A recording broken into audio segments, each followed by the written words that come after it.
Adolf Hitler se veía a sí mismo como un genio incomprendido, un artista. Su sueño juvenil había sido ser pintor, y aunque las academias de Viena lo rechazaron, ese complejo de artista frustrado nunca lo abandonó. Como Führer, su gusto artístico se convirtió en ley, un arte clásico, heroico, idealizado y, sobre todo, alemán. Un arte que glorificaba el cuerpo ario y el poder del Reich. Pero en la intimidad de su búnker, lejos de las miradas, admiraba con fervor la obra de un pintor solitario, melancólico y espiritual. Un artista que pintaba justo lo contrario de lo que el nazismo promulgaba. Escondida en las profundidades de su psique, existía una obsesión secreta. Caspar David Friedrich, pintor del siglo XIX, maestro del paisaje solitario y espiritual, un romántico. ¿Qué podía encontrar el hombre que pedía arte para las masas en un pintor de figuras solitarias y paisajes contemplativos? Esta es la historia de una apropiación, de cómo un régimen terrorífico intentó secuestrar el legado de un genio melancólico para sus propios fines.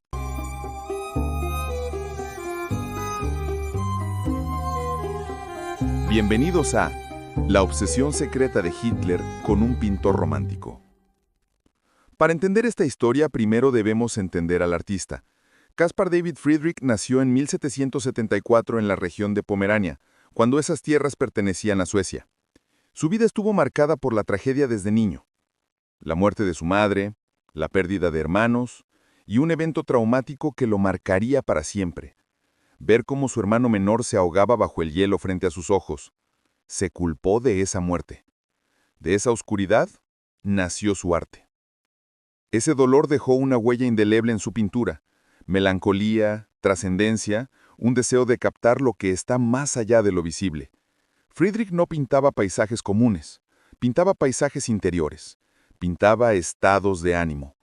Pintaba soledad, fe y la abrumadora pequeñez del ser humano frente a la naturaleza.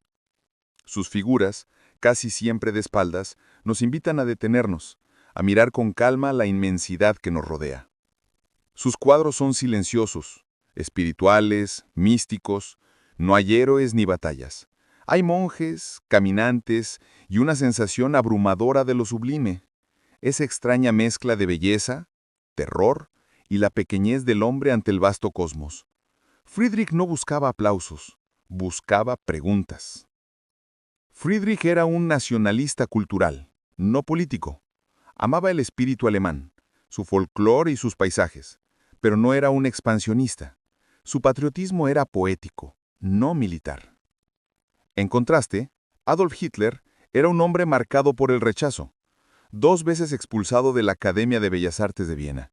Sus pinturas, sobre todo postales urbanas y arquitectónicas, carecían de alma, de vida, de emoción.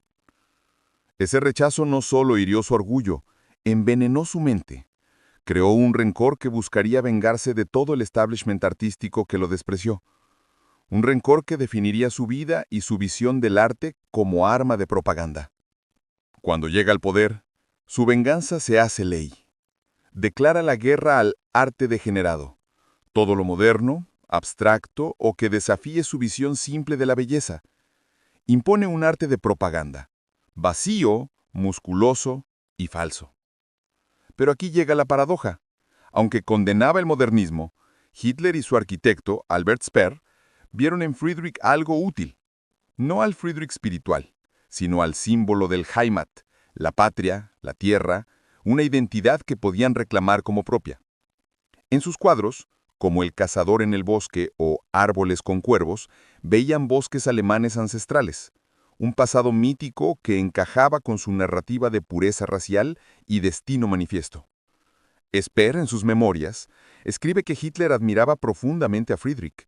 Incluso se sabe que el Führer guardaba una reproducción de La mar de hielo en su residencia de Berchtesgaden. ¿Qué veía Hitler en ese paisaje devastado? No la derrota humana, sino la fuerza implacable de la naturaleza, una potencia que deseaba igualar. El régimen nazi fue un maestro de la apropiación simbólica. Robó la esvástica de culturas antiguas y trató de robar el alma de Friedrich. Vació de significado espiritual sus obras para llenarlas de propaganda.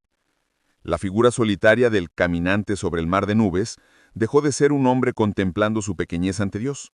Pasó a ser la proyección del literario dominando el mundo desde las alturas. Usaron su arte para darle una falsa profundidad cultural a su cruel proyecto. Friedrich, el poeta de la soledad, se convirtió, contra su voluntad, en el pintor de los nazis.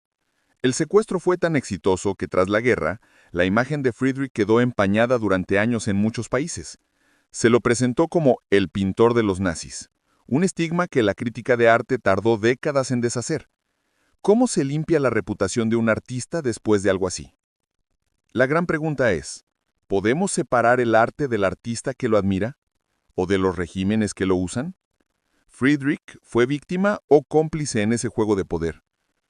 Hoy Friedrich está redimido. Reconocemos lo que siempre fue. Un pionero, un psicólogo del paisaje, un poeta del silencio y lo sublime. Su obra trasciende a sus peores admiradores. Esto nos deja con preguntas inquietantes. ¿Pertenece el arte a quien lo mira o a quien lo secuestra? La obsesión de Hitler nos dice más sobre su mente oscura que sobre el propio Friedrich. Nos muestra un hombre tan ciego que era incapaz de ver la verdadera profundidad del arte que decía admirar. Su historia nos recuerda que el arte no pertenece a los tiranos, pertenece a la humanidad. Si como a mí te interesa el arte y quieres seguir descubriendo lo que nadie te cuenta, suscríbete y activa las notificaciones para más viajes a la historia detrás del arte. ¿Qué obra o artista te gustaría que analicemos? Dímelo en los comentarios. Hasta el próximo video.